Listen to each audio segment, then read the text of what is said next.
ॐ पार्थाय प्रतिबोधितां भगवता नारायणेन स्वयं व्यासेन ग्रथितां पुराणमुनिनां मध्ये महाभारतम् अद्वैतामृतवर्षिणीं भगवतीम् अष्टादशाध्यायिनीम् अम्ब त्वामनुसन्ददामि भगवद्गीते भवद्वेषिणीम्। नमोऽस्तु ते व्यासविशालबुद्धे पुल्लारविन्दायतपत्रनेत्र येन त्वया भारततैलपूर्ण प्रज्वालितो ज्ञानमयप्रदीप। प्रपन्नपारिजाताय तोत्रवेत्रैकपानये ज्ञानमुद्राय कृष्णाय गीतामृतदुहे नमः। सर्वोपनिषदो गावा दोग्धा गोपालनन्दन पार्थो वत्सः सुधीर्भोक्ता दुग्धं गीतामृतं महत्। वसुदेवसुतं देवं कंसचाणूरमर्दनं देवकी परमानन्दं कृष्णं वन्दे जगद्गुरुं। देवकी परमानन्दं कृष्णं वन्दे जगद्गुरुं। देवकी परमानंदं कृष्णं वंदे जगद्गुरुं। శ్రీకృష్ణ పరబ్రహ్మణే నమః. శ్రీమద్భగవద్గీత 5వ అధ్యాయము కర్మ సన్యాస యోగము 20వ శ్లోకం. నా ప్రహృష్యేత్ ప్రియం ప్రాప్య నా ఉద్విజేత్ ప్రాప్య చ ప్రియం స్థిరబుద్ధిర్ అసమ్మూఢో బ్రహ్మవిద్ బ్రహ్మని స్థిత. పరమాత్మ ఇలా తెలియజేస్తున్నాడు.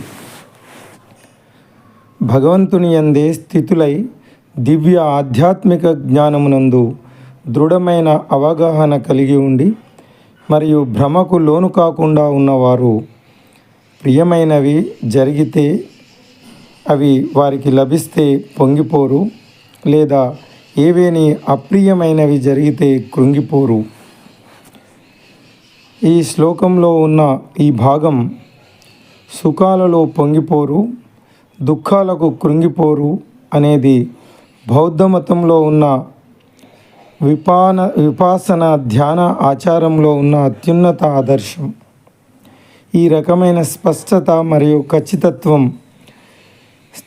ఈ స్థితికి చేరుకోవడానికి కఠినమైన శిక్షణ తీసుకుంటారు.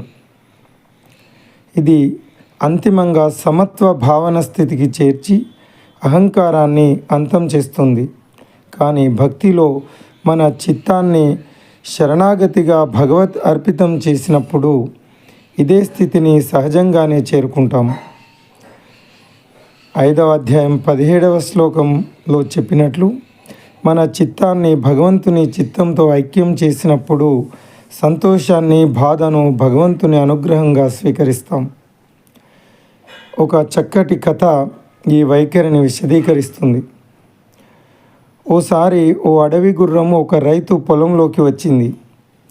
ఆ ఊరి జనులు ఆ రైతును అభినందించారు. అతను మాత్రం ఇది అదృష్టమో దురదృష్టమో ఎవరికి తెలుసు, అంతా ఆ భగవంతుని సంకల్పం అన్నాడు. కొద్ది రోజుల తర్వాత ఆ గుర్రం మళ్ళీ అడవిలోకి పారిపోయింది.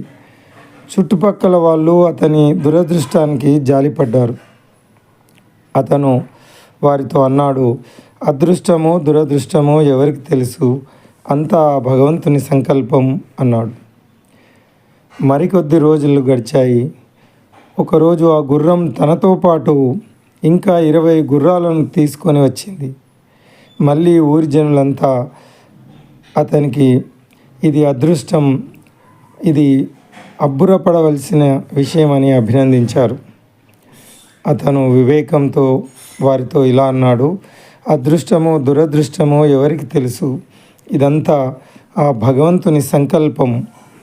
కొన్ని రోజుల తర్వాత ఆ రైతు కొడుకు ఒక గుర్రంపై స్వారీ చేస్తూ కింద పడి కాలు విరగొట్టుకున్నాడు. చుట్టుపక్కల వారు తమ సానుభూతి చెప్పడానికి వచ్చారు.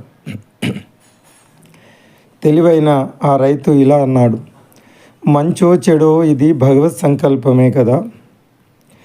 మరికొన్ని రోజులు గడిచాయి.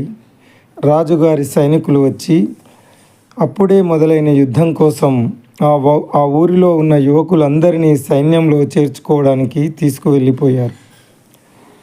ఊరిలో ఉన్న యువకులందరినీ తీసుకువెళ్ళారు, కానీ ఆ రైతు కొడుకును మాత్రం ఆయన కాలు విరిగిందని వదిలేసి వెళ్ళిపోయారు.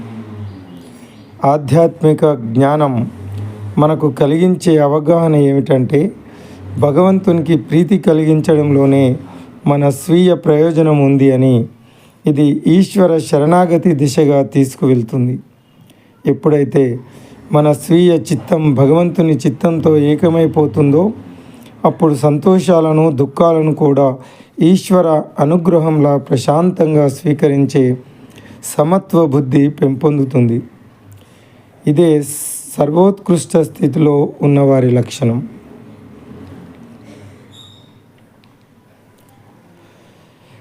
Established in God, having a firm understanding of divine knowledge and not hampered by delusion, they neither rejoice in getting something pleasant nor grieve on experiencing the unpleasant. The section of this verse, neither rejoicing in pleasure nor lamenting the unpleasant, is the highest ideal of the Vipassana tradition of meditation in Buddhism. Rigorous training is undertaken to reach this state of clarity and precision, ultimately leading to equanimity and destruction of self-will. However, the same state is naturally reached in devotion to God when we surrender our will to the divine in accordance with verse 5th chapter 17.